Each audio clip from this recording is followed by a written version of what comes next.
अब तू कहाँ भागेगी?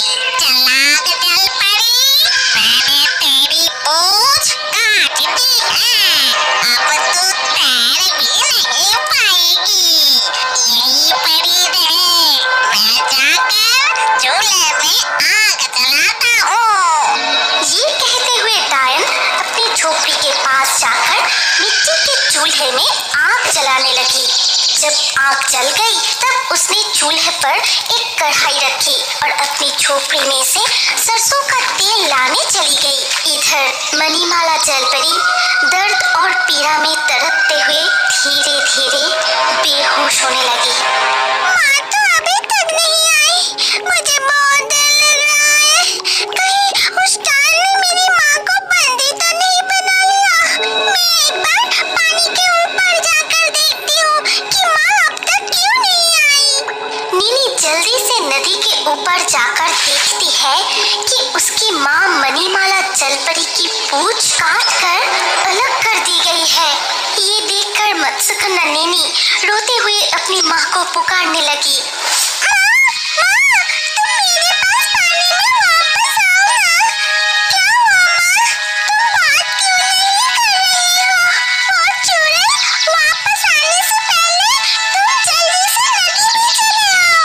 लेकिन मणिमाला जलपरी अपनी बेटी की किसी भी बात का जवाब नहीं दे पाती।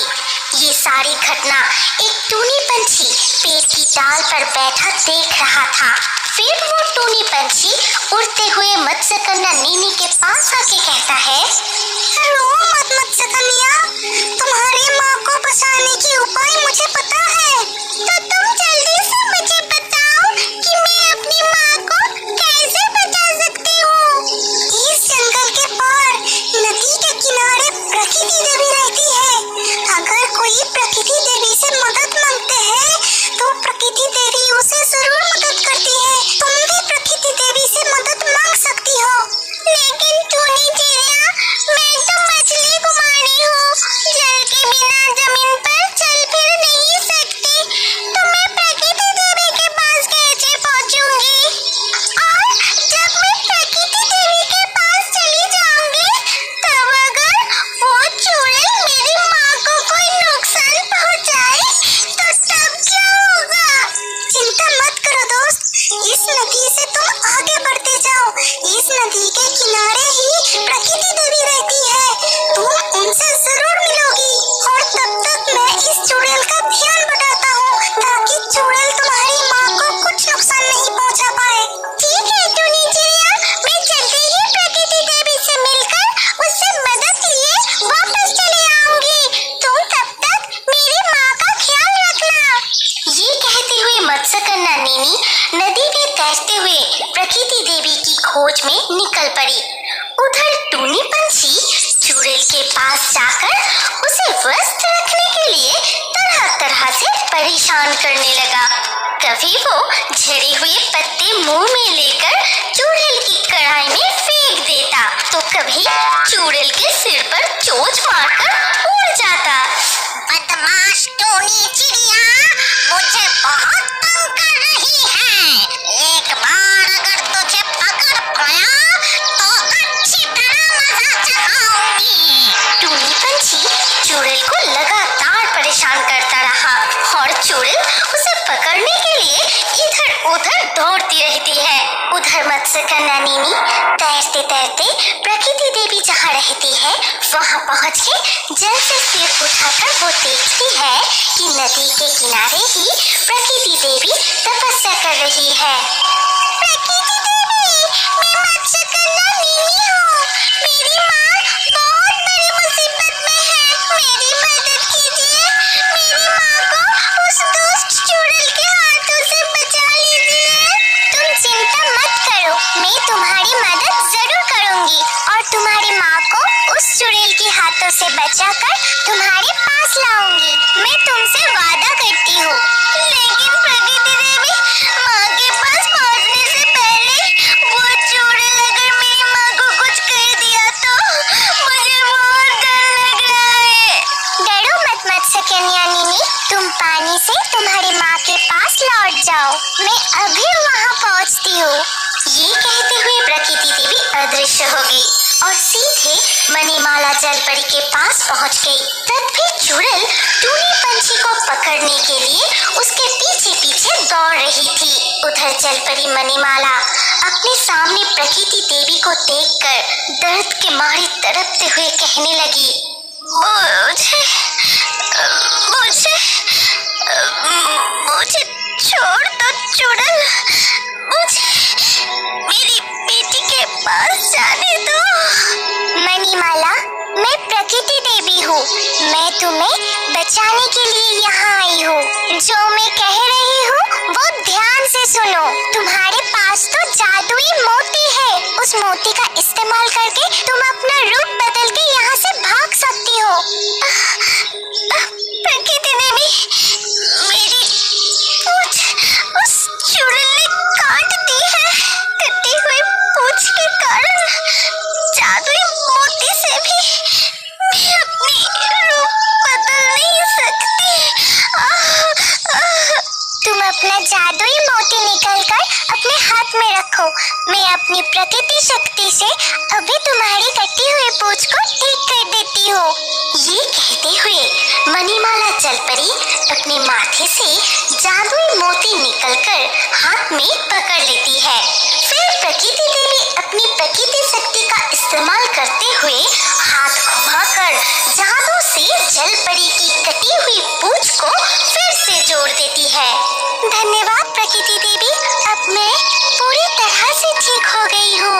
आपकी ये मदद मैं हमेशा याद रखूंगी। टूनी पंछी का पीछा करते करते अचानक चुड़ैल की नजर जलपरी मणिमाला पर पड़ते ही देखा कि उसकी कटी हुई पूंछ फिर से जुड़ गई है। अरे, जलपरी के पास वो कौन है? लगता है वो जलपरी को भागने में मदद कर रही है। ये देख के चुड़ैल दौड़ते दौड़ते जलपरी की ओर जाती है और कहती है, जलपरी, तो वहाँ से जरा सा भी मत हिलना। मैं कहती हूँ रुक जा। चुड़ैल हमें देख लिया है। तुम अभी पानी में कूदकर भाग जाओ। मैं चुड़ैल को रोकती हूँ।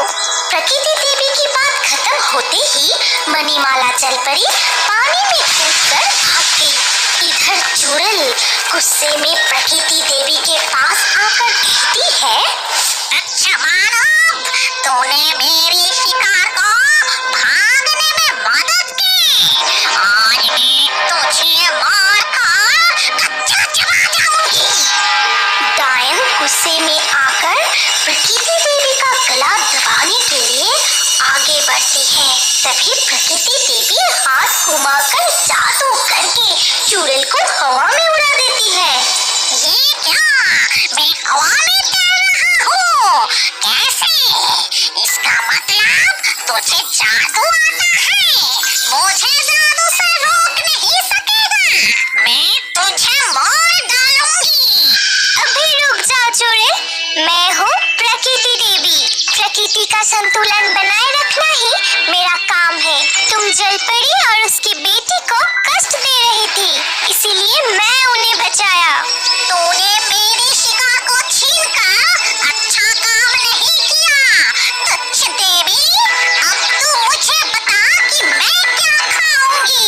मैं कब से भूखा हूँ। मैं तुम्हारी भूख मिटाऊंगी। मैं तुम्हें एक जादुई हंडी देती हूँ। इससे तुम जितना चाहोगे उतना चावल मिलेगा। कभी उस हंडी का चावल खत्म नहीं होगा।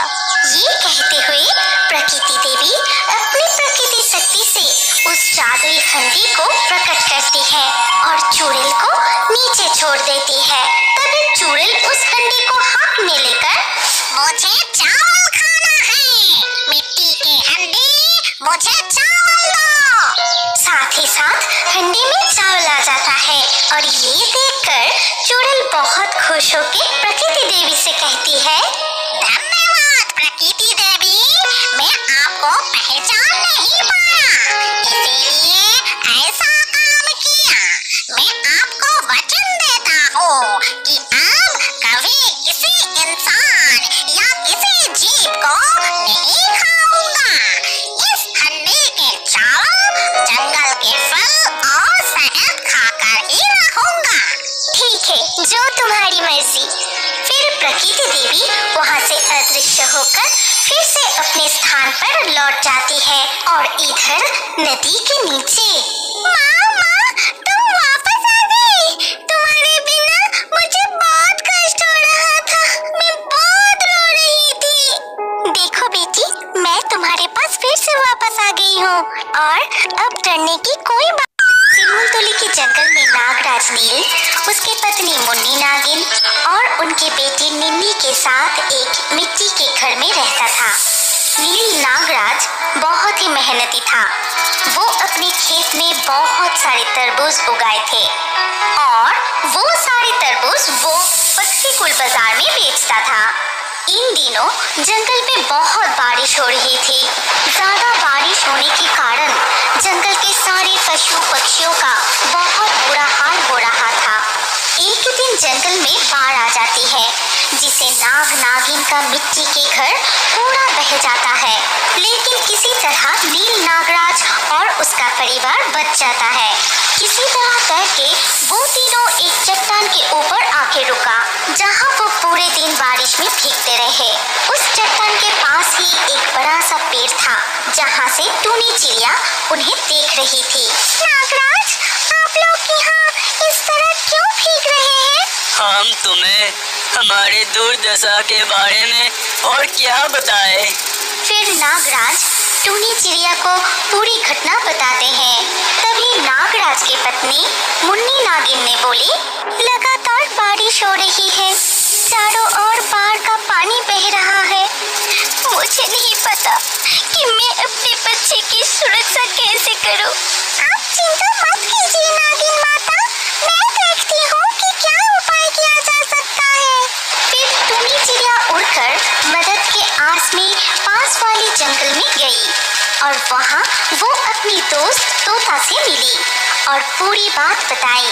तभी तोता ने बोली, तू चिंता मत करो मेरे दोस्त, हम उस चट्टान के ऊपर ही पहाड़ी घास से उनके लिए एक घर बनाएंगे। लेकिन हमारे लिए तो इतनी घास लाना असंभव है। अरे इसीलिए हम नागराज को साथ लेकर जाएंगे और वो ही बहुत सारे घास लेकर आएंगे। फिर तोता और टूनी चिड़िया नागराज के पास आते हैं। नागराज, हमने तय किए हैं कि आपके लिए इस चट्टान के ऊपर ही घास से घर बनाएंगे।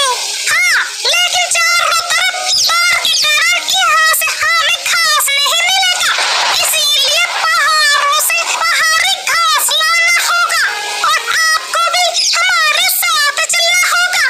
ठीक है, मैं राजी हूँ, लेकिन आप निश्चिंत होकर जाइए, मैं खुद की और निन्नी का ख्याल रखूंगी। फिर वो तीनों पहाड़ के ऊपर जाते हैं और चारों तरफ देखते हैं कि कहीं कोई घास की नामो निशान नहीं है। अरे, हमने सोचा था कि पहाड़ के ऊपर बहुत सारा घास मिलेगा, लेकिन यहाँ आके हमें निराश होना पड़ा। अब हमारा घर कैसे बनेगा? फिर वो तीनों घास की तलाश में और आगे जाते हैं। तभी टूनी ने बोली, वो देखिए नागराज, उस गुफा के सामने बहुत सारे घास है। अरे हाँ, और इतना घास तो एक घर के लिए काफी है। तभी नागराज गुफा के सामने जाके घास काटने लगते हैं, लेकिन अचानक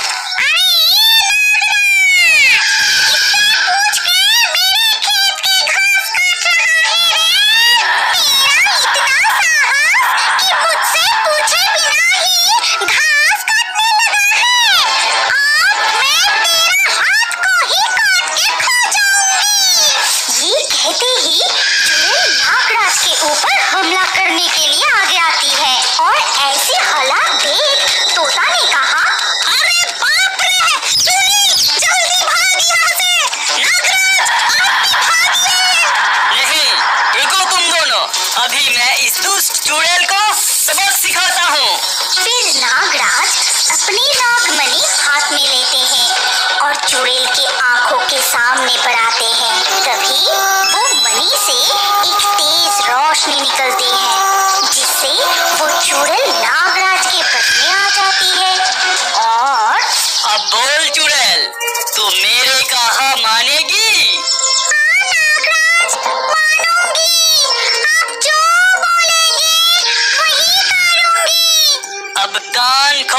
सुन, तेरे खेत के ये सारे घास काट के हमें दे दे। ठीक है नागराज, अभी देती हूँ। तभी चुड़ैल ने सारी घास काट कर नागराज के सर पर चढ़ा देती है और नागराज घास लिए चुड़ैल से कहता है, तू चिंता मत कर चुड़ैल, तेरी इस घास के बदले में मैं तुझे इनाम जरूर दूंगा। वैसे भी ये सारे घास 2 दिन में फिर से बड़े हो जाएंगे। अब मैं चलता हूँ, मेरे पत्नी और बेटी मेरा इंतजार में है।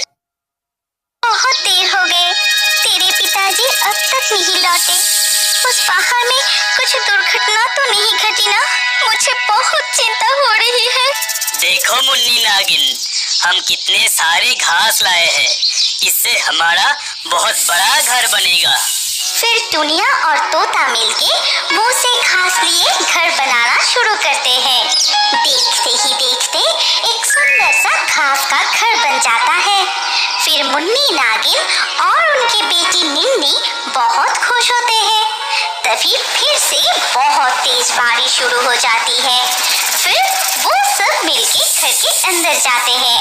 ये घास के घर कितना सुंदर है ना? मामा देखो, बारिश की एक भी बूंद अंदर नहीं आ रही है और मुझे जरा सा भी ठंड नहीं लग रही है। कितना आरामदायक है ये घास का घर, मुझे बहुत पसंद आया। देखो मुन्नी नागिन, ये सारे घास मैं चुड़ैल के खेत से लाया हूँ। अब रात हो चुका है, लेकिन कल सुबह होते ही हम तीनों मिलके चुड़ैल के लिए तोहफा लेके उससे मिलने के लिए जाएंगे। फिर अगले दिन सुबह बारिश थम चुका था। चारों ओर सूरज की रोशनी चमक रही थी। तभी सब घर से बाहर आते हैं। फिर तुम दोनों को बहुत बहुत शुक्रिया मेरे दोस्त। तुम पक्षी हो, इसीलिए तुम इतना सुंदर घास की घर बनाए। हम कभी भी घास के घर नहीं बना पाते। हाँ, आप दोनों को बहुत बहुत शुक्रिया। फिर वो सब मिलके एक बड़ा सा टोकरी में ढेर सारे फल लेके चुड़ैल से मिलने के लिए उनकी गुफा के सामने जाके पहुँचे। तब तक वो कटा हुआ घास भी पहले जैसा बड़ा हो गया था। फिर चुड़ैल, ओ प्यारी चुड़ैल, जरा बाहर तो आओ, तुम्हारे लिए हम तोहफे लाए हैं। तुम सब फिर से आ गए और इस बार साथ में नागिन और उनकी बेटी को भी साथ लाए हो। मेरे ये घास और मत काटो, मैं भूखे मर जाऊंगी। तुम्हें और घास नहीं खाना पड़ेगा चुड़ैल, हम तुम्हारे लिए जंगल से ताजे ताजे फल लेके आए हैं। क्या सच में ये सारे फल मेरे लिए लाए हो? हाँ चुड़ैल, ये सारे फल तुम्हारे लिए ही है और आज से हम सब दोस्त हैं। लेकिन दोस्त, मैं भविष्य देख पाती हूँ। अब तुम जो घास के घर में रह रही हो,